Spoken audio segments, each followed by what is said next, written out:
अली का link share करो ताकि एकदम हम ट्वीट कर लें और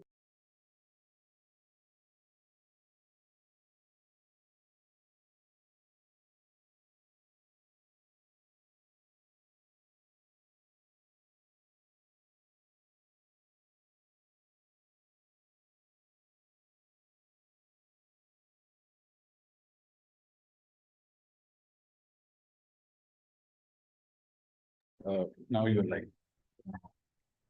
Assalamualaikum everybody. कैसे हैं आप सब? Thank you so much for being here. I think it's a very special day for us here at the University of Lahore because I've been wanting to host Dr. Ahmed for the longest time ever, and I've been an ardent follower of his work, especially his work on decolonization. And as most of you know, that we also wanted to start a discourse on what decolonization is, with specific reference to our subject, international relations, political science, security, and strategic studies. And very few people, in Pakistan have dealt with that problem. And as all of us around the table are engaged in some form of postgraduate teaching as well and research, I think it's extremely important that all of us think about the bigger questions. And it's really, a very happy and joyous moment. Congratulations to Dr. Waheed for publication of his book, The Myth of Decolonization and the Global South. So please join me in thanking him for that. Let me briefly introduce him. Dr. Waheed, has had has studied international relations at the University of Sussex, and his doctorate from Queen Mary University of London. He was in the field of political science and broadly international relations. He's currently an assistant professor at the Faculty of Aerospace and Strategic Studies at the Air University, Islamabad, and is also the executive director of Roads Initiative. And I would like to briefly talk about this Roads Initiative, a knowledge sharing platform which aims to introduce alternative and critical ideas to Pakistan's academic fraternity. He is a Rupal Fellow, Oxford School of Global and Area Studies, Oxford University, and an honorary research fellow at the School of Policy and Global Affairs, City University of London. He's the author of several books. This is one of his latest books, and this is his most recent work that we'll be engaging with today. Mapping the coloniality of Pakistan through IR, offering a critical examination of Pakistan's post-colonial condition through the lens of international relations. So I'm sure that the discourse generated today, you will take it back to your networks, to your classrooms, to your students. And I'm really excited personally, as to how you situate this entire problem of decolonization in the broader IR field. So without further ado, over to you, Dr. Waheed. You have 20, 30 minutes, and then we can open the floor and engage. Yeah, thank you. Thank you so much. Thank you so much for inviting me here today. It is a privilege to be here at University of Lahore, my first time ever. Amazing campus, by the way. And amazing leadership as well. So I will take you back to where the journey began, because this is a deeply personal journey. Like many people, for instance, we were talking about Firoz Khan, and he wrote a book on nuclear, and that book actually comes part of his experience as part of the fraternity. So I belong to the IR fraternity, but I've never taught in an IR department. I started my journey from political science. I entered peace and conflict studies. Then I went into government and public policy department. When I publish IR papers, normally they're not in IR journals. They are either in very generic journals like Third World Quarterly, which publishes all sorts of papers on the Global South, or they're area studies, so like Contemporary South Asia, Asian Studies Review. And when I have tried to publish in IR journals, I've often been told that it lacks the theoretical depth. You're not using the jargons, you're not using the words properly. I'll give you one small example that I was mentioning to Dr. Rabia. Once I said a journal article, and it was on feudalism and its relationship with democracy, right? So the peer reviewer said that feudalism does not exist in Pakistan, because feudalism existed in Europe. And what Pakistan has is not actually feudalism. It is a landowner oligarchy. If you frame it like that, then we will consider it. So you have these experiences that come together. You start a journey, you think, how does this all make sense within international relations? So international relations is not just a discipline, it's also social life. You know, we all socialized in international relations. Our productivity is very much tied with our lives as well. For instance, our promotions are tied with our publications, and those publications are tied with our research interests. And those research interests then are tied with whatever PhD, MS programs we're teaching or taught, or so there's a whole process. You are not existing separately from the discipline itself. And it seems very dispassionate when you're talking about the state and you're talking about Pakistan, but you are Pakistan. I mean, why are so the entire idea of decolonization came from my previous book, which was Constructing Pakistan Through International Relations. So that book was on knowledge production. I just wanted to understand how the truth about Pakistan is constructed within international relations community. So in my previous book, what I did was I started thinking, how would an undergraduate or a person, an academic person in the West, for example, understand about Pakistan? So my methodology was that I took the top 100 international relations journals because they're cited most often. And within those 100 journals from 2006 to 2016, 10 years, I went through all the entries to find out how many articles were written on Pakistan and how many Pakistani scholars were writing on Pakistan. And I found out that I think around 234 articles were written on Pakistan or Pakistan within South Asian context. And out of them, within 10 years, only 9 Pakistani authors. 9 in top 100 journals. Who's writing about Pakistan? So then I realized, all right, so I found out that a lot of American authors are writing. So the predominant scholarship about Pakistan is coming from the United States of America, and then from England, and then from Europe, Canada, Australia. And then I started looking where that publication was happening. And I found out that of 51% or 52% of the publications were coming out of think tanks. So Washington Quarterly was publishing a lot about Pakistan. Chatham House was publishing a lot about Pakistan. So you were essentially reading opinions. You're not actually reading research. But what happened was that opinion was circulating again and again and again, and it was building a certain idea about Pakistan. So that got me thinking, why aren't Pakistanis contributing in the discourse on Pakistan? Is there a problem? So you find Western gatekeeping practices, you find how difficult it is to publish in journals. Very fine. But why are Pakistani authors absent from the conversation? You can't lay the entire blame on the West. For example, the dean's Pakistani, the Higher Education Commission is Pakistani, the entire fraternity is Pakistani. So how does that happen? So I realized that to look at the contemporary problem of knowledge production in Pakistan, I will have to look at how it has come to be. And that is where I had to go way back into colonialism. How did the structures happen? How did the Angelus reforms, language reforms in the 1830s, how did they restructure the way we understood knowledge? Then how were the universities which were established in Madras, Bombay, Calcutta, what was the ambit of those universities? I mean, for example, Tariq Rahman, we all know him, very distinguished author. In one of his journal articles, he actually quotes, he says that the dispatch of the Board of Directors of the East India Company in 1854, when they were trying to oppose the British Raj, to establish universities, they actually explicitly said that these are not prestigious universities. These are teaching universities. To have higher levels of learning, people will have to go to England. You know, so when you see that and you look at the structure and what it was, those universities were basically there to fill the clerical jobs of the British Raj.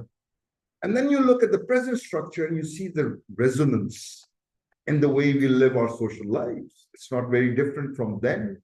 The way we interact with the faculty, the way the power structures work within academia. So you find that resonance there. So I started looking at colonialism. Then from colonialism, I started looking at international relations. And I realized, so international relations then as a discipline emerged pretty late. There are conflicting views about when it did. Some people say 1906, some people say 1919 in University of Wales, Aberystwyth. But for Pakistan, it started happening when Chatham House wanted to open up satellites in Australia, South Africa, Canada, I think, and South Asia, right? So they established the Indian Institute of International Affairs and in 1936. And that Indian Institute of International Affairs was very pro-British Raj. It was so pro-British Raj that the Hindu authors who were more nationalist at that time, they broke away from the IIIA and they established the Indian Congress for World Affairs because there's no dissenting voice there. And you see that pro-Raj policies, then in 1947, that became the Pakistan Institute of International Affairs. And the Journal of Indian Institute of International Affairs then, was in 1948, it became the Pakistan Horizon. And when you start now doing a discourse analysis of Pakistan Horizon, you find out it's doing the same thing, proximity to power, endorsing state policies, endorsing ways in which the state behaves. So IR has a continuity as a social life, as a discipline. It was meant to do something, and it continues to do so. So then I realized that the book has to be divided. We can't really just talk about colonialism. You have to talk about continuities. And that is where a 2008 book by Amitav Acharya and Barry Buzan comes in. So they asked this question, why there is no non-Western international relations theory? Ask yourself, there is actually no non-Western international relations theory. And we all have our own disciplinary beliefs, realists, liberals, Marxists, and so forth. But we don't have a theoretical framework of our own. We're taking a theoretical framework, and through a Western lens, when we look at the world, we really can't make sense of our own world. So when they did that, there was a chapter by Navneeta Chadda Behera and on basically how Pakistan and India, why there is no non-Western international relations theory in Pakistan and India. And so she gives an explanation about Pakistan, how it is very security circumscribed, everything boils down to security. And at that particular point in time, there are very few think tanks. So she took a sample of International Strategic Studies, Institute of Strategic Studies, I think International Policy Research Institute, and such 2-3 publications to show the policy proximity to security issues. That IR in Pakistan is not actually IR in Pakistan. It's security studies. Everything boils down to matters of security. But I found that was a very, very basic understanding of why IR is hostage to Western interpretations. I think it's more than that. And when you go into the broader social life, the way we define international standards. So when we say international standards, who are we talking about? Kenya, Bhutan, Brazil? No. So when you implicitly, you believe that the international is only a group of Western developed countries. And that is the standard we need to follow. But that standard also leads to what you might have heard, international best practices. What are international best practices? Who said those international practices are best practices? The results that the Western states and the Western knowledge of these structures want to achieve are very different from those that you would want to achieve. So why are you trying to replicate or copy something that was never meant for you? So then that took me to understand how that was working. This took me to the idea of coloniality and decoloniality. So if you know the conversation about the continuum of colonized way uh, of understanding life began immediately after a lot of the states got their independence in the 1940s. So, for instance, you see Frantz Fanon writing about, black skin, white mask. But at the same time, you find Kwame Nkrumah writing about neo-colonialism. And then you've got the Latin American scholars talking about dependency theory. So you do see, even Galtung, the peace and conflict studies scholar, wrote about structural imperialism in the 1970s. And then he wrote an article later, 10 years later, structural imperialism. So you see that there was always a conversation about the remnants of colonialism and how they are structuring or restructuring our lives. But the problem with that understanding was that it was in silos. It wasn't a silo because, for example, Frantz Fanon was a psychologist, was working purely through a psychological way, and he was not being used in a transdisciplinary way. Kwame Nkrumah was focusing on the economic aspect predominantly of the colonial structures, how the Bretton Woods and the Western states continue to use. So he said neo-colonial because he said this is a new kind of colonialism. But this is not a new kind of colonialism. This is an old kind of colonialism. This is a continuity of that colonialism. So then there were these Latin American scholars, for example, Aníbal Cuyano, Grossfogel, Ramon Grossfogel, then you've got Minolo. They started thinking in terms of coloniality. And coloniality actually implies that 1947, for example, in the case of Pakistan, it's a myth of decolonization. 1947, we were not decolonized. Only one thing happened, and that was that the colonial administration had receded from the seats of power.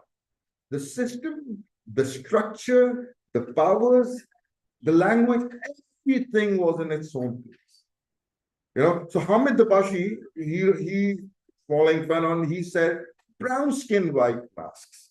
So people who started occupying these seats of power are brown skinned, wearing white masks, because that is how you exude power. And you look at your structure, our structure, it is unfortunate, and I have to confess that at times I feel like such a huge contradiction. I feel like one of the greatest hypocrites that walk this earth, because I'm talking about decoloniality. I'm talking about it in English. I'm wearing a Western attire. I am in a westernized university. And I'm saying, oh, you're so colonized.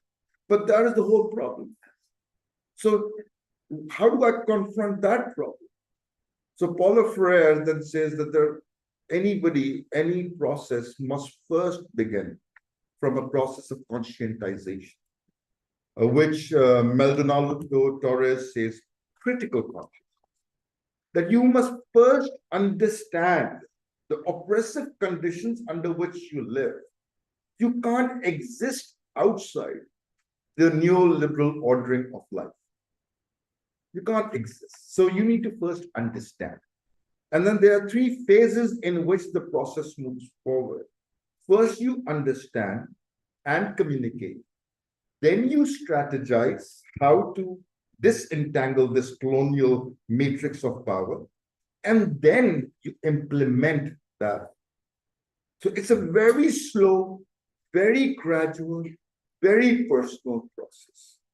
And when you look at Pakistani international relations, and Dr. Rabia bears witness, and she would know, Pakistani international relations is always surrounded by issues of security studies for a particular reason. That reason could be the relevance to local academia. That reason could be the relevance or the proximity to power. That reason could be anything, but the IR in Pakistan is very narrow. So then you have to trace why is it narrow? And then it goes back again to 1947. So there is a history of why the state evolved as a security state, why security in 1947 was the primary issue and continues to be the primary issue. And because we are born into that socialization, when we graduate and we go into universities and departments, we continue to profess and do the similar things forward. And that part of international relations cannot be understood without understanding how the Higher Education Commission incentivizes a professor or an academic or a researcher. For example, if you are academics and you have to publish, the Higher Education Commission says 10 journal articles in Y category journals, right? In the Higher Education Commission list, 14 journal articles happen to be in the international relations category, and a lot of them in the social sciences. Within those 14 journal articles in the international relations category, 8 or 9 actually belong to think tanks and universities operated by the security establishment. So you've got the International Policy Research Institute, you've got the IRS, which is a state-affiliated think tank. You have got the ISSI, again a state-affiliated think tank. You've got the NDU journal, you've got the Margala paper, both NDU. And so you start looking and you've got 8 journals. Now, in those journals, can you publish a critical piece? You cannot. And I will give you another example. I co-authored an article and we sent that article to the NDU journal. So everything was easy peasy, lemon squeezy. It started perfectly fine. The editor was very kosher. We went through the process. There were peer reviews. We did all that for 10, 11 months. 10, 11 months, it was in the process. And one fine day, the editor stopped responding.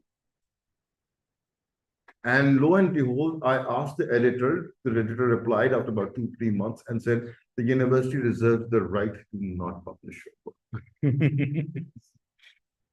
Why? No explanation, nothing. So let's say, as an academic, what am I going to do next? Will I write a critical piece knowing that my promotion is on hold?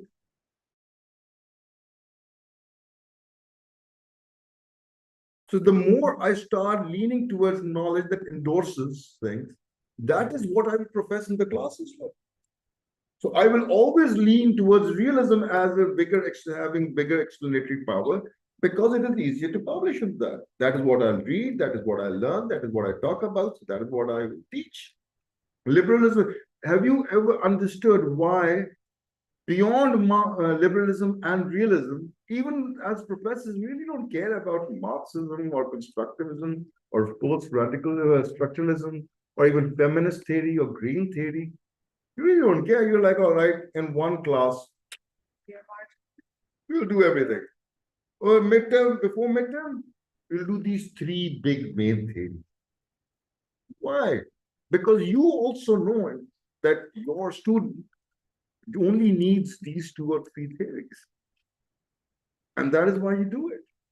You know that. So then the second thing comes in, what happens to the student? So for example, there's a document that I saw in the Higher Education Commission document, and you would actually hear there from a lot of university administration people that your students are your customers. But some argue that students are basically products. They're part of a neoliberal capitalist machinery. They come as this raw product, you refine them, you send them out for labor. So that means that you cannot explain the structure of our social lives without linking it with capitalism. And that is where coloniality comes. And that is what coloniality actually does. It links capitalist development to the issues in the third and says that these cannot be studied separately. They're part of the same process.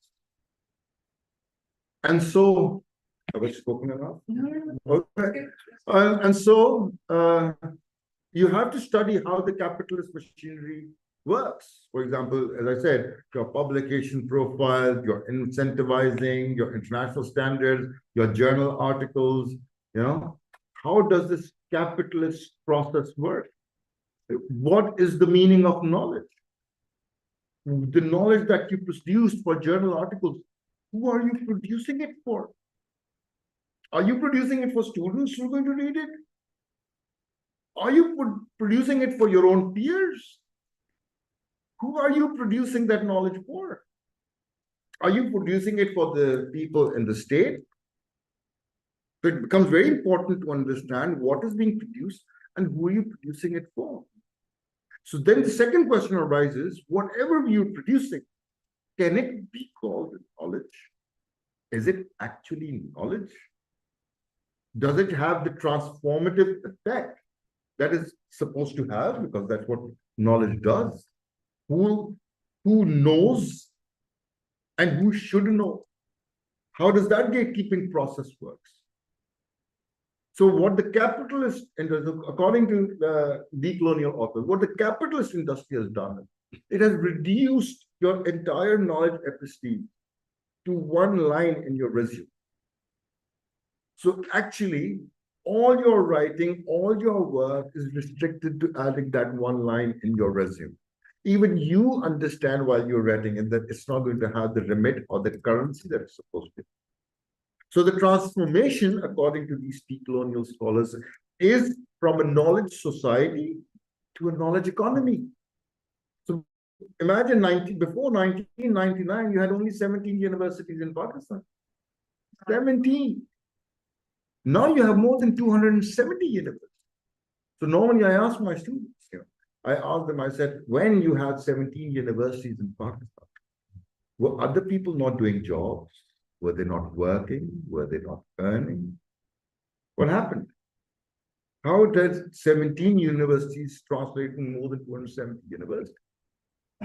Because at that particular point in time, the knowledge that you received was part of a knowledge society. Knowledge was not monetized. And Pervez Udwan, one of his articles actually writes about a professor, senior professor in the United States, and he says that he published 12 articles in his entire life. 12 articles in his entire life. Why? Because that was a knowledge society.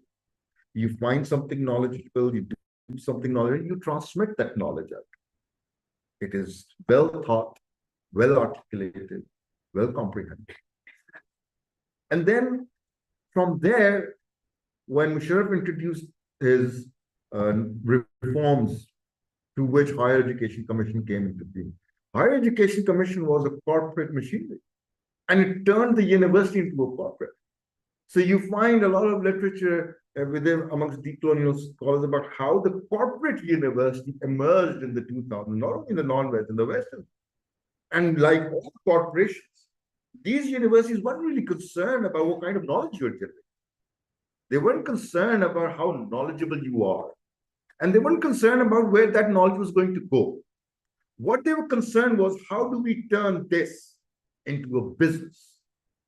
How do we turn academics into intellectual workers? How do we convert that freedom think into a 9-to-5 routine? So that transformation from a knowledge society to a knowledge economy transformed not only the way we think about knowledge, the way we produce knowledge as well. And that is why international relations continue to suffer, because it is probably the only discipline that holds so much proximity to the state. And because the state itself has evolved as a corporate entity, not as a social entity now, it endorses those kind of behavior. So that the book then is divided into 5 chapters. The first chapter is basically the introduction. The second chapter is my anger. I don't profess to be objective. I do profess that I have argument and I have my evidences, but I am subjective. The instance you say coloniality, you're taking a position. So the second is my anger on the Western academia. There are two trends that are dominating Western international relations today. There's a globalizing IR trend, spearheaded by Amitav Acharya. And then there's the decolonial IR, which is more of a fancy word that Western academics use these days. So that the second chapter basically gives a response to the Western academics, how they want to exclude and include the non-West, so they want inclusivity, but how the structure is very tokenistic. The structure does not allow that. It's just a fancy word. The third chapter then looks at the transformation from colonialism to coloniality, how this system starting during the colonial times has ended up today. The fourth chapter looks at the Higher Education Commission, and it looks at how Higher Education Commission is a very corporate, capitalist, mediocre gatekeeping producing entity, and how it has actually destroyed the entire edifice of higher education in Pakistan, including the way our students learn through their micromanaging processes, anyways. And the fifth chapter is about how Pakistani IR became securitized, how security became a central point in our understanding of what international relations is, and why realism came to dominate the way we think about the world, about the amoral world, about life only in terms of national interest, So that is and then within the conclusion, I do not prescribe a solution to the problem. I have identified the problem. I want somebody else to find the solution to the problem. But what I have done is I've looked at many different authors and seen what decolonial strategies have they given. So for example, Galchini talks about the 10 Ds in decolonization. So he talks about decanonization, de-imperialization, methodologicalization. So, you de-methodologize, you don't take Western methodology, and so on and so forth. And then there's Caroline Shop. She talks about strategies of delinking, and then she talks about how non-West can, focus on their own regional languages, how the non-West can, use their own knowledge structures. And you would find a very fascinating thing that I came to around 5 to 6 universities have actually delinked themselves from the international ranking system. Good university. And I think there was one university in the Netherlands, University of Utrecht, Switzerland. I read the statement of the Vice Chancellor, and he said that we're doing this because the pressure of participating in the international ranking system is such that our academics are not producing the kind of knowledge that should affect society. And we don't like it. That is why we are not going to be part of the ranking. And I was wondering, why do we have to be part of the ranking system? I mean, how does that validate? And every year you say, oh, we are in the top 1,000 universities in the world, as if you're wearing a medal on your coat. Top 1,000 universities. How does that ranking system work? So this is broadly what I have written. Now I can. I think this is fascinating, and these are the questions that we all think about continuously all the time. But I think we are really, the structure itself is violent, intellectually violent, and it reduces the collective IQ, down to very low numbers, perhaps single digit. And because you want to be in the system, you need that validation of ranking, you need that validation to get promoted. So you actually compromise on quality, and we all have compromised on quality in our lives and our teachings. Because the structure itself reduces you to do that. And if you have to be in the system, then you need to make those compromises. Even when you don't want to, and when your inner self is pushing against it. My biggest, takeaway from this work that you've done is the crisis of identity that we all, you said that, English language, our thinking, we push our students to think in English. Even when we are talking about innovation, we don't ask them to think in their native Punjabi, Sindhi, Baluchi, whatever. We want them to think in English and produce in English, and that is why you don't see many innovations happening. But how do you deal with that identity crisis when you actually do want to? Can you alienate yourself and still do that because you want to reach a larger medium? If you don't speak in English, you will perhaps not find the audience that you are trying to reach. So there is contradiction there as well. I think it's a dilemma. It's a true dilemma. And there are no right answers for that. With this, I'd like to open the floor for engagement. If you have comments, questions, please direct them to somebody who has worked really hard to bring this discourse to you. So I would open the floor, please. Anybody wants to take the first take? What has your experience been? How has it been different or similar to what Dr. Waheed just talked about? Yes, thank you very much for writing this piece. Please introduce yourselves as Yes, well. My name is Ahmed, and I'm a lecturer at the School of Decolonization Sciences. And my humble submission that this is perhaps the start, if not is not the start, the independence. At least it's the start of intellectual independence that we value.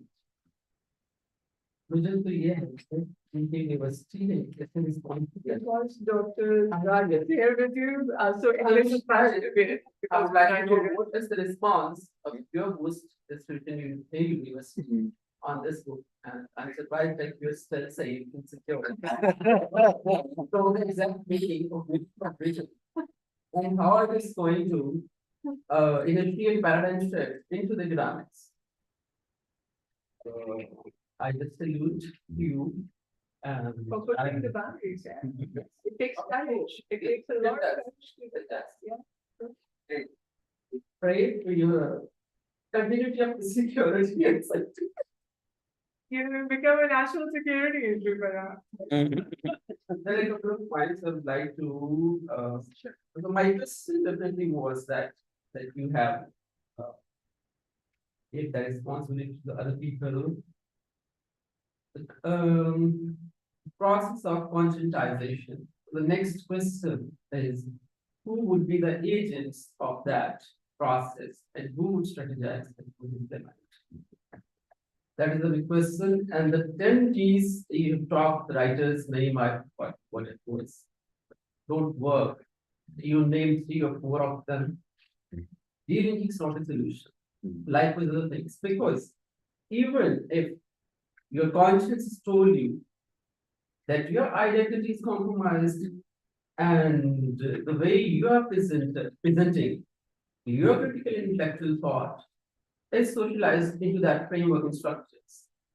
Which is the dilemma? How do you break free? How do we break? And that is the question we have to deal with. We all are agents of continuity within the existing structures and frameworks. Who is going to initiate and introduce that paradigm shift? And who we expect to be the agents of that change and agents of that independent, at least independent intellectual thought?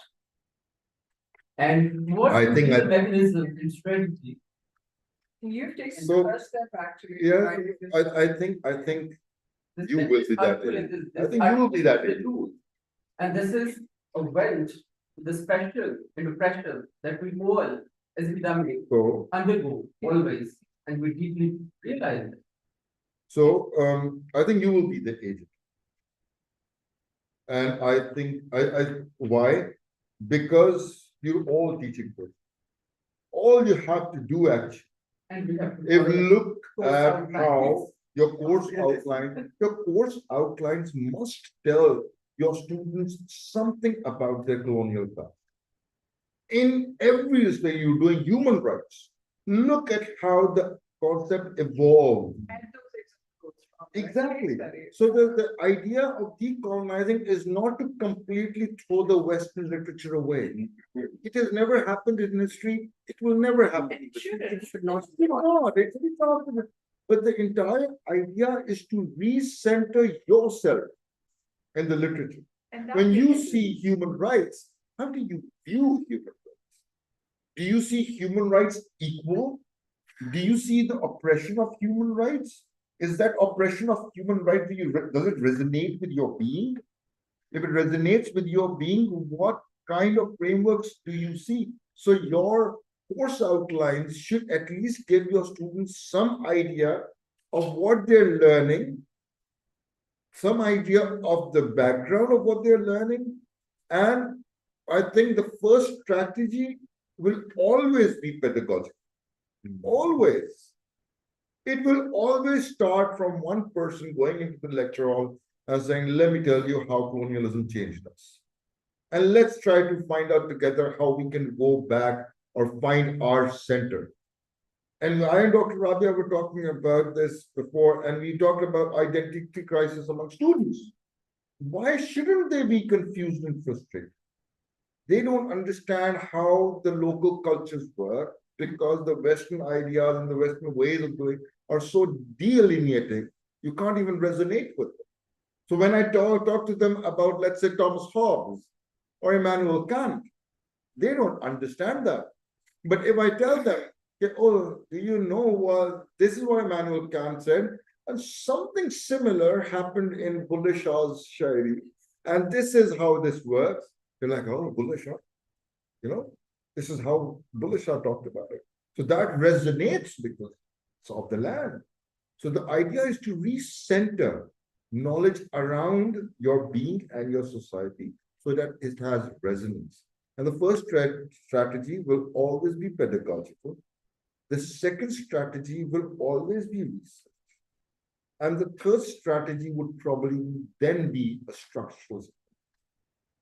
It be a systemic strategy where the system moves to do what it's supposed to. Do you think it's political structure? Finding something. Structures But change cost over time. There was a University Grants Commission. It transformed into a Higher Education Commission. It will transform into something else. Earlier, they from the promotion, you required 2 books. By the time I'd written 2 books, they said, no books, 10 journal articles. That changed. So, things change. You just have to wait for that opportunity where you have the voice to, inform how that change should happen. I mean, for example, in all your 5 education plans since 1947, it has always been said that, Islamic understanding should be, or Islamic character should be central to our educational, and this and that. And even during Zia, they tried to implement it on the primary other level as well. But that failed horribly as well, and continues to fail horribly. Because again, the whole point is nobody has recentered themselves. You're looking at even Islamic literature as something that exists outside and not as a part of you. So a lot of people who talk about decolonizing methodologies, for instance, say that we should now start, in the non-West, we should start doing inductive research. We shouldn't do theory-led research. We should do empirical research. And let's see where that research leads us. Let's do theory building, not theory testing. So that sounds like it. My name is Siraj Al-Karim from Nigeria. I'm not an IR scholar or a student, I would say. I'll make a general comment on epistemology of knowledge. And that's where our problem is. Because Western knowledge is not volumeless, it's full of volumes, Western volumes. So unless we as students bring other opinions, will continue to be serving Western interests and Western scholars. I remember in 1971, there was a great scholar in Nigeria, well knowledge in Islamic tradition, and part of the hierarchy in the Sultanate of Sokoto. So he was given an honorary doctorate degree. So when he was making his speech, he started by saying, our universities are ours only in name, because it was named after Ahmed Bello, Sarona of Sokoto, who was the prime minister from the Sokoto Caliphate. So he said very clearly that our universities are ours only in name, but in content, they are a transplant from another tradition. So this is the problem. Even the article you are talking about, which you gave, the peer reviewers would like to see, is it within their own thinking? What is different? They'll set it down. And that's, I think, what scholars in the South must set up to do. There has to be a breakaway so that we'll be able to promote our own values, our own cultures, and our own worldview. If not, we will continue to, as you said, promotion, just for promotion. Thank you very much. Bring the voting center. Yes. Recently, ourselves into our own contexts of reality in social facts. Teacher. Right.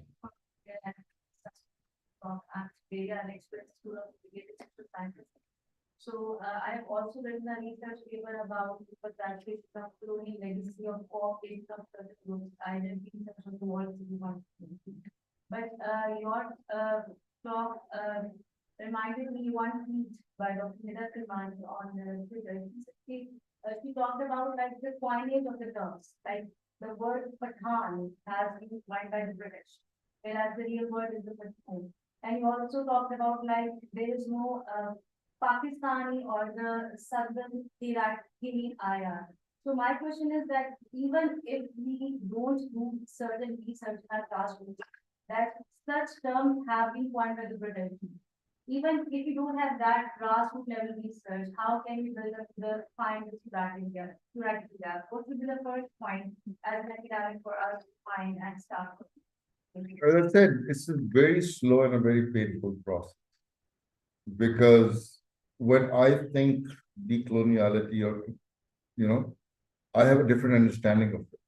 When Dr. Rabia would start talking about it, she would completely have a different understanding. And when Dr. Rabia talk about it, from the perspective of law and from the perspective of governance, things are going to be very differently interpreted. So it depends on the agency of the teacher, the lecturer who goes into the class. How do you want to approach this?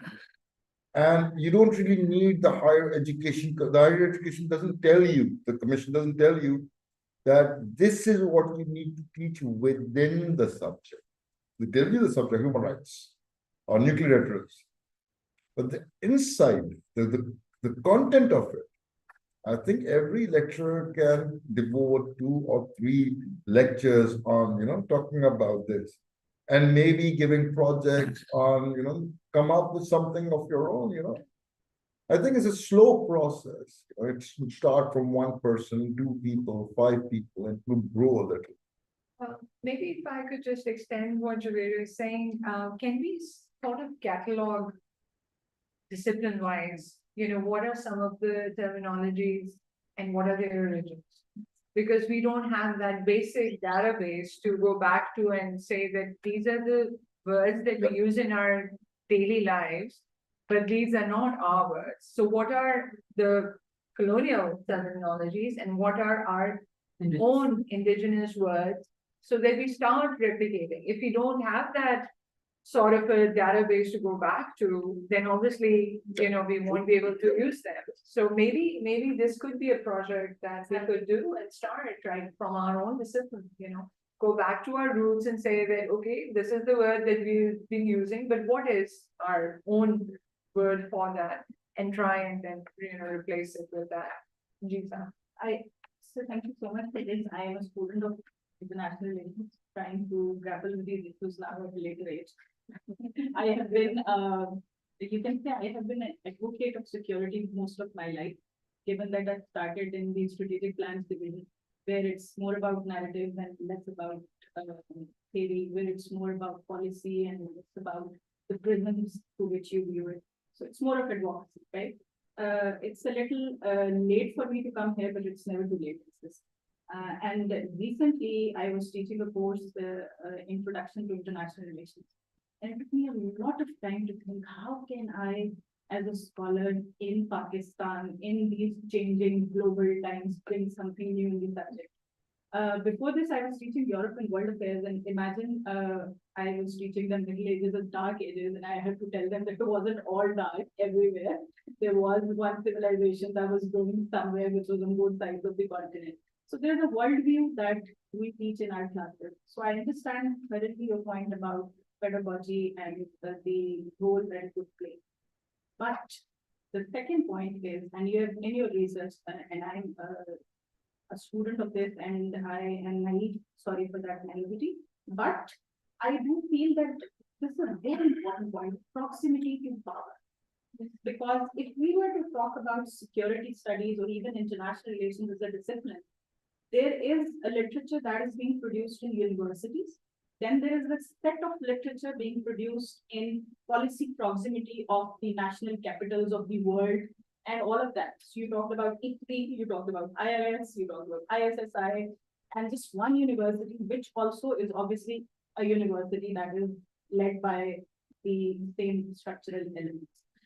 So in this case, how do we confront the fact of mainstreaming this kind of approach, where there is academia that can work at the grassroots levels, but then there's this think tank community which works on with its proximity to the security and power. So how do you square the circle there? Is there hope? Is there? I mean, we can all do as students of international relations in our classrooms, but at that level, what is it that we can do? I mean, we are all people sitting here are mostly from the medium level. It's like not the top tier, not the grassroots. So we are somewhere where we can create an influence. How can we? So, talking about the etymology, the names. I mean, there's a huge discourse on, why the third world is the third world, and were the world wars actually the world wars over the European wars? What's superior about civil superior? Yeah, civil superior services, and so there is. I think one of the ways in which we can move forward in international relations is start breaking those myths. And there's a lot of myth breaking in international relations happening right now. For instance, a lot of people have started looking at the colonial roots about the idea of realism. The colonial roots of the idea of liberalism. So for example, I think that we need to tell our students what it is. That realism and liberalism as theories were not made for the colonies, they were made for the empire. So I normally ask my student, all right, so first IR department here, that IR theorist said when he was writing or she was writing this, where were we? We were colonized, we were not even part of the world at that particular point in time. So when they say World War I, they're kind of right, because we weren't part of that world. We weren't the world, we were somewhere in the margin, somewhere on the side. So I think one of the ways in which we can do is demystify, demyth it, how these realisms and liberalism, Marx never spoke about the colonies. It was only later scholars who came and started talking about the international. He was just concerned about how the European capitalism was working. So you need to tell your students, these colonial origins of those theoretical frameworks, those understandings, the colonial origins of science as a dominating factor in our writing. How did everybody start vying for objectivity? Where did objectivity come from when we are all talking from our subjective positions? Does data actually tell the truth? How did that happen? How did theology transform into science? How did science become the new God per se? How did that happen? So I think in every discipline, you will find that there is certain decolonial explanation to these ideas. And I think in every classroom that you go, these ideas should come forward. And when they start coming forward, then you will also have those writing policy papers and those vying for proximity to power, kind of questioning the edifice of why what you're doing is so hostage to Western interpretation. Here's another interpretation. And maybe someday, when there are many different interpretations, Critical mass of that. so for sure. it will break that tie.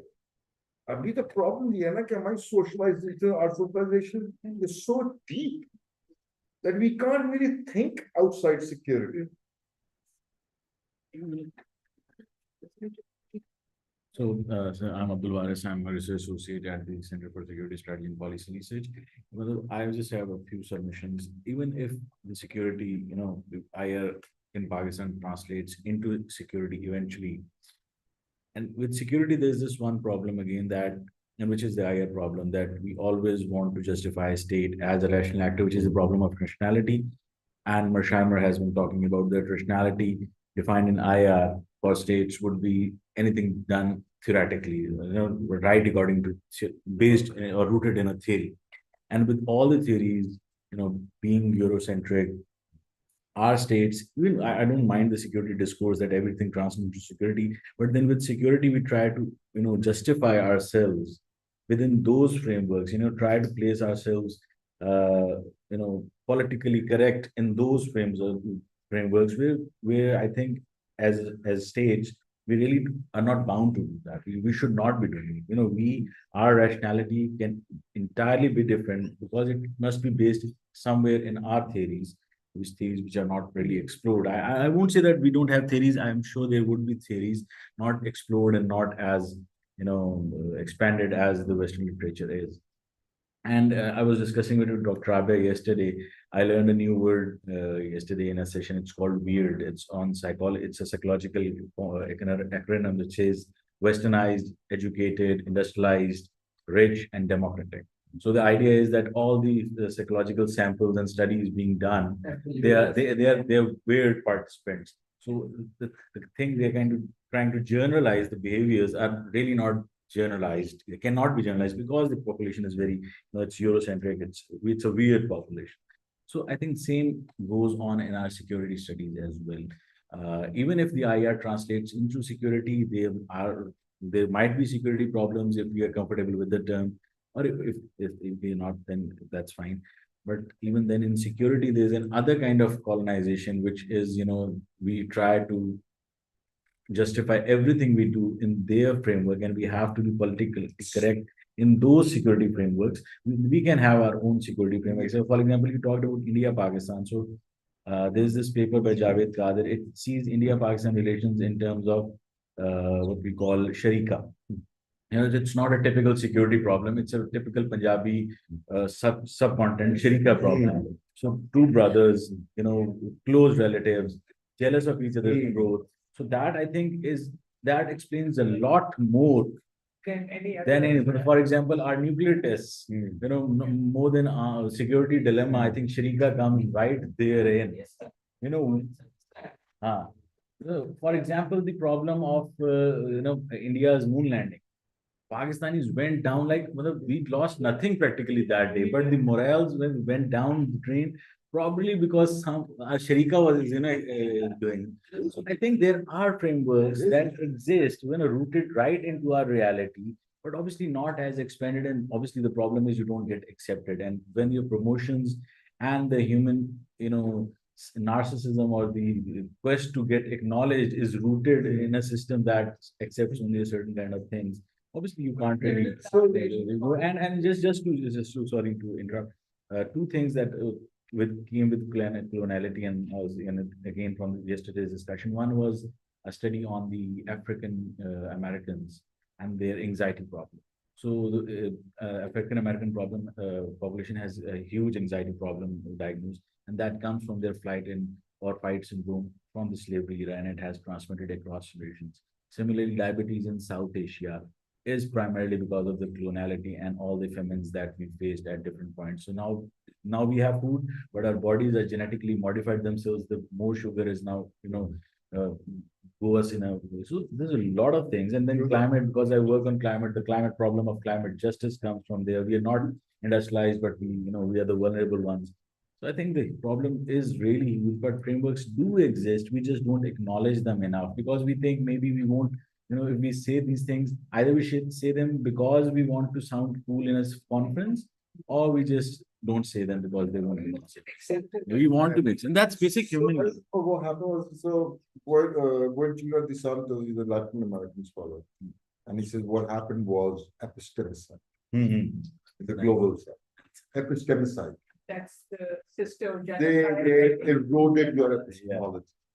There's a Nigerian scholar, Guyi Nyong'o, and he says that what happened was it's like a hard disk. Your hard disk was erased, and then new memory chip was put in, and then a system of subjugation was introduced.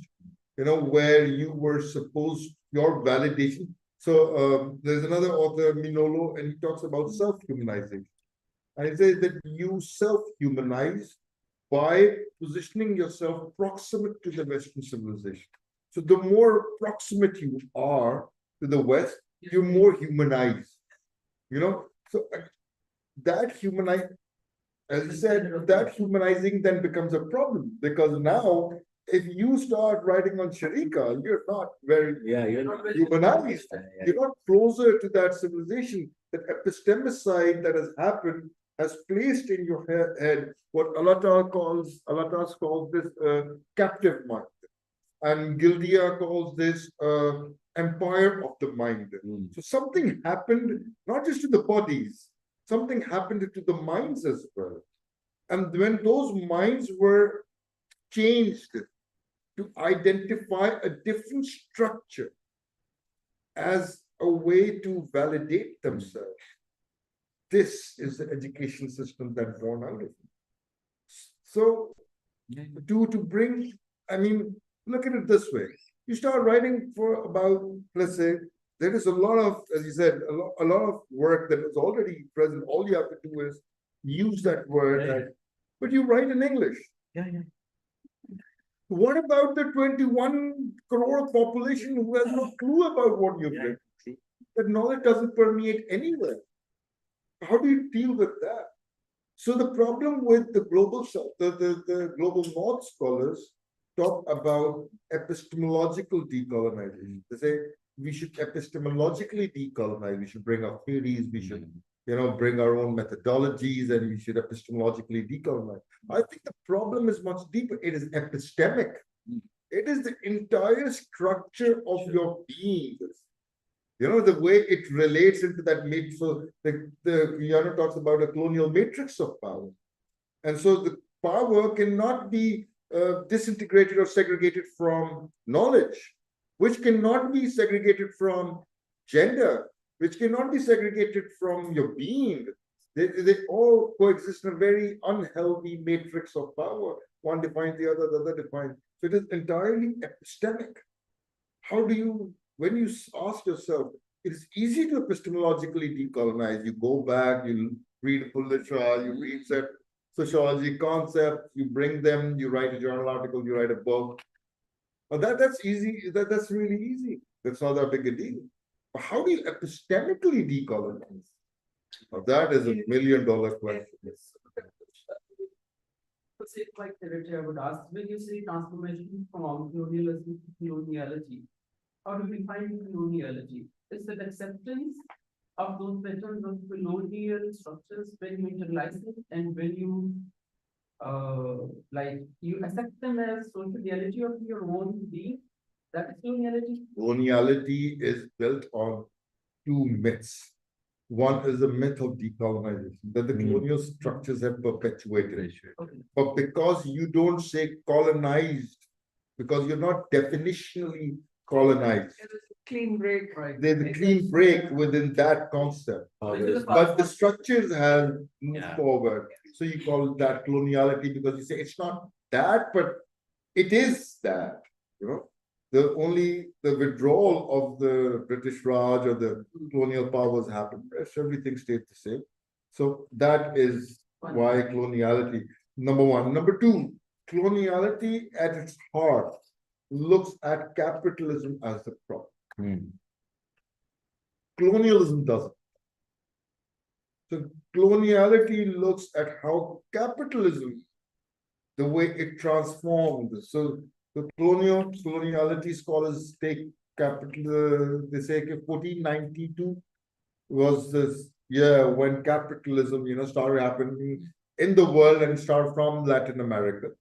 And then they trace it ahead and they look at this capitalist process that moved forward and how that capitalist process, which there's another author who said that this was basically the secret hand of colonialism.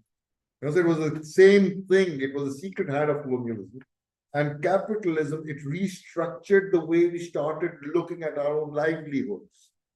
How we started looking at our own society, our own values. It's reconfigured that again and again and again. So it moved from 1800s to the 1900s to the Cold War and now to this, so what we are going through now, as many scholars call it, capitalism on steroids. This is capitalism on steroids because you are completely suffocated by the capitalist structures that govern your life, your social life, whether it is professional, whether it is personal, whether it is societal. So how do you epistemically decode this? So I'm Dr. Shari Kazi from Punjab University, Department of Political Science. I may not have a direct question, but you triggered a very interesting train of thought. And that is, I do agree that we would have to peel back from this colonial imagery that we have of ourselves. But how far are we willing to peel back? Because we're not just talking about one colonizer. To somebody in this room, Bulleh Shah would be a remnant of colonialism of some other colonizer. But then there would be a few colonizers I'm affiliated to, maybe because my belief system depends on, maybe because my name from some particular Arab state would depend on. And then how far back would I be willing to peel? And if I don't find something good at the end of the day, I mean, my tribe not being the best of the best, the whole thing that Waris was alluding to, would I be willing to sacrifice that one identity that I recently found? Or would I confound myself in realizing that, the other identities that we've built over the years is something that's already good and I can stick to that? And that's where my concern comes. Maybe the way we approached international relations is wrong. Maybe we thought Europe is the one that colonizes, but we stopped realizing that Europe itself was colonized too by someone somewhere a few thousand years ago. And that's where we decided we would like to study international relations from an epistemological or ontological or a deontological perspective, rather than looking at international relations as a behavioral diagnostic states, as institutions and entities interacting with each other within a given set of premises. Now, if I do that, and that's purely my opinion, if I do that, I don't see IR as a theory bounded by some rational discourse generated in some university, but rather I can criticize almost every system I can see or peer into. That makes my understanding of coloniality far better because I can take a bird's eye view on something that would have a limited amount of my own bias.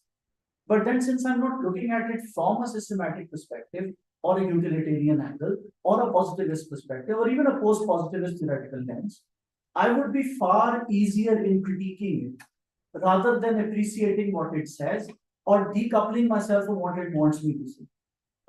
Based on my understanding of what you've talked about, because I'm not really to comment on your book, I've never given it a read. I'm going to say something archaic now. If I have to read it, I have to buy it. So the capitalist angle of It's well-graved Macmillan, so I think you need to have a Pakistani version. if you give a copy to me and you don't give it to anybody else, that creates another difference. I'll go one forward. I won't give it to you. I'll give it to her. That's where the hierarchy comes in then. So it's not that mix. But if I look at it from this decoupled angle, the one I was talking about, the peeling of the layers, if I peel every layer out today, listening to you is basically a reflection of what you've written down. It may have some angles more pronounced in the book, some angles more pronounced in the conversation. But then now we have an image, now we have something we can think of. Now, if I go back home and I say decolonization or coloniality is a bad thing, or the author was not alluding to the way I would allude, that's actually a good way of going about it. Now, I'm looking at a diagnostic analysis rather than a epistemological understanding in which I have to reach some conclusion, whether if it is a null hypothesis, it has to be one. Do you agree that maybe we focused a bit too much on which identity to peel out, rather than peeling away all the layers and let it just flow freely? I think we do, because I think initially almost every step is cautious. You know, it takes time before the ball starts rolling, and then multiple people come together to peel those layers away, and the conversation goes deeper and deeper, and you know, it kind of does what you're saying. I think that this is supposed to be this is supposed to generate any kind of conversation. You want to critique decolonization, critique decolonization. I believe that at some point we as a community, as a society, need to have a conversation about, and a talk about what has happened to us in the past Or happening. or happening to us now. We need to talk about it, no matter how painful, how bad, how bad an image we have of ourselves. We must have that conversation. And what is the opportunity cost of what is happening to us? Since some 15 years ago, you taught me the first word of my university life. I don't need to introduce myself to you. So thank you so much for writing an excellent book and for having the courage to undertake this initiative. So I was doing an exercise with my students last week. I just asked them as to what happened on 7th October. I did not give them a year. So without fail, everybody said the Hamas attack on Israel. Nobody said that Operation Enduring Freedom was launched on October 7, 2001 by women. So in your previous book, you talk about labeling and the kind and type of knowledge that is writings that are being done have an impact on what people get to read. So students do not know about Operation Enduring Freedom, which by the way also included Afghan students. So that was all the more surprising. Is because they don't read 7th October as the date of the start of Operation Enduring Freedom. All that they're reading right now is Hamas's attack on Gaza. So labeling has got a lot to do with power and then how knowledge transcends below. So if you could shed light on the role of power and knowledge. And the other question is, in your book, you extensively talk about your positionality. So when we're doing research, especially PhD level research, I don't see Pakistanis pitching their positionality in their research proposals and in their research pitches. If you could talk about that. So I mean, there's a lot of there are methodologies that actually allow you to position yourself at the center of your research. For example, autoethnography is one of those ways in which you look at a society from your own experiences, then you interact with focus groups, and then you say, so there is this very interesting book in international relations. It's on knowledge production international. There actually the scholar went to India. She was a teacher in India, and then she talks about how Indian scholarship in IR comes out, and she does a double reflexive methodology, so and so forth. So yes, there are many scholars who do positionality work. The problem with Pakistani scholars doing positionality work is that if it goes to an examiner, the examiner will fail that work because it is not objective. So we have a very different understanding of methodology. I mean, till the time the supervisor and the student are in harmony, it is fine. The instant it leaves the department or the university, you're in a host of different problems. So again, the problem is epistemic, it is very structured. And that is where knowledge and power comes in. You know, the structure exudes certain power. It controls what kind of knowledge is considered knowledge and what kind of knowledge is not considered knowledge. And the reason why most knowledge is considered knowledge is because that knowledge has been endorsed by a certain power. Yeah. Till the time power. So, for instance, let's say tomorrow you write an article and you write it in Urdu and you send it to an Urdu journal somewhere. Because you have not alluded to those powers, that is not knowledge. That is your opinion. So that is how and it is very multi-layered. Wherever you will find the understanding of what is knowledge, you will always find a power defining that knowledge. The problem with people who work on coloniality, the frustration is that it does happen it happens in the West as well, by the way. But at least the West are doing it in their own language with their own evolved structures of universities, you know, starting from Oxford in 1200s and so on and so forth. And then you have Cambridge and then Heidelberg, you know, the current tradition of university. So their structures have evolved over time, integrated with capitalism, which started from there. And so you see a certain harmony between the agency and the structure. The agent and the structure. The problem here is that even when you're looking at a power who's defining knowledge, that power is also looking at another power for understanding that knowledge. It's not actually local power. It's not actually indigenous power. And that is where the problem comes. So that it's a very multi-layered way of looking. So Do we have any other questions? You teach research methodology.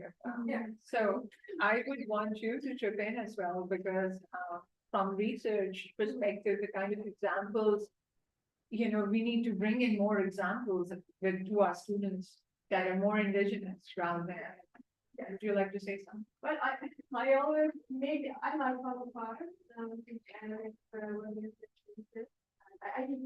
like so, yes, I think I think the main problem is the mind in terms of methodology as well, that our students are not really trained to think of themselves as if whatever they do, if they can do something related to local indigenous in terms of methodology, it's going to be radical.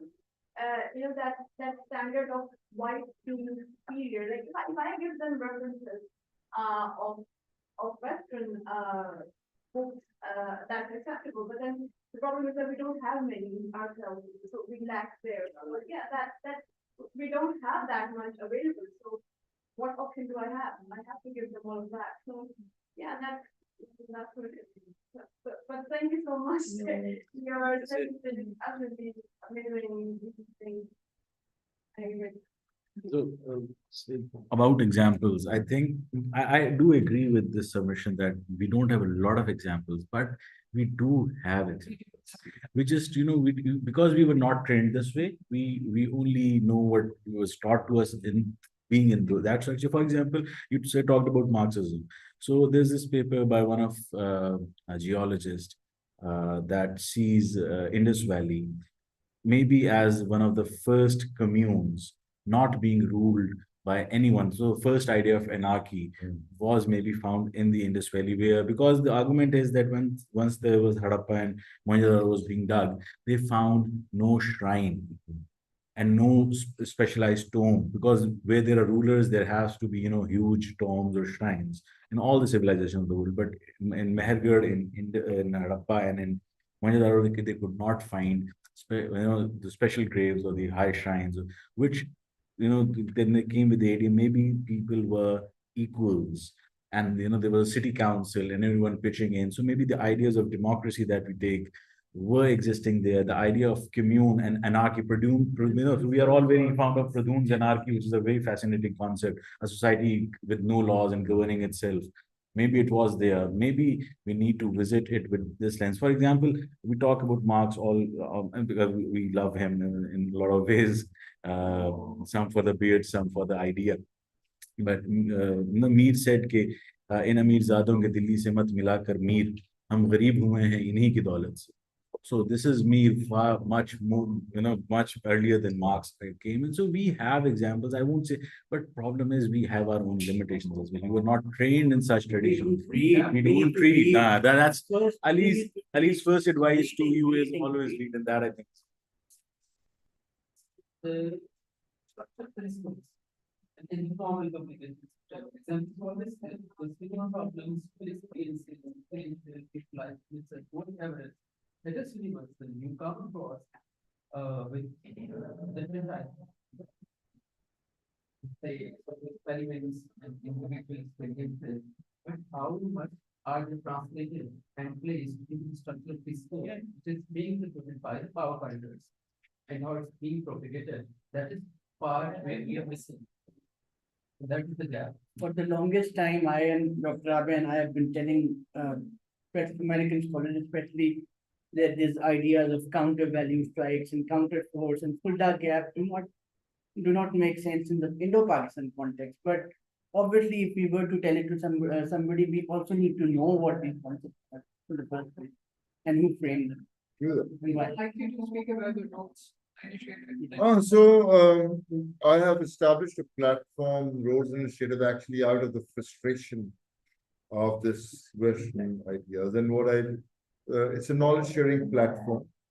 I work to research on and advance the social sciences a bit. So what I try to get good scholars, alternatively thinking scholars from across the world for a winter school or a summer school, and in a very, very subsidized way, try to get as many students to listen to those scholars, So in our winter school, we had these scholars on decoloniality and coloniality and, globality and anti-capitalism and so on and so forth. In our summer school, we had Pakistani scholars, we had Dr. Rabia, we had scholars from King's College London, talking about water crisis in a very different way. So bring all these alternative voices. All right, fine, we might not be able to decolonize Europe, but at least we can have alternatives, A voice. a different take on, let's say, the water crisis, a different take on the nuclear issue, a different take. It's something that is not mainstream. So that people should understand, the students, especially the young people should understand that, just knowledge is not just the little things you taught in the courses. It's much more expansive. There's a diversity, I say. So to introduce that, we do this Roads Initiative, that's so platform. Now, this is great. I have a couple of examples, but they will be shared offline, for security reasons. But this brings us Working in this one. So please join me in giving a big round of applause for his courage. In an environment and structure which does not allow or foster open thinking. So we have a little souvenir for you from the University of Provo.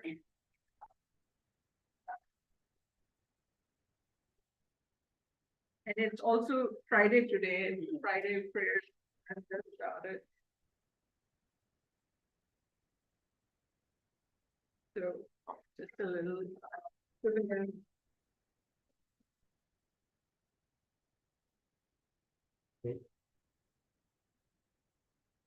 Thank you so much. Thank you so much. I also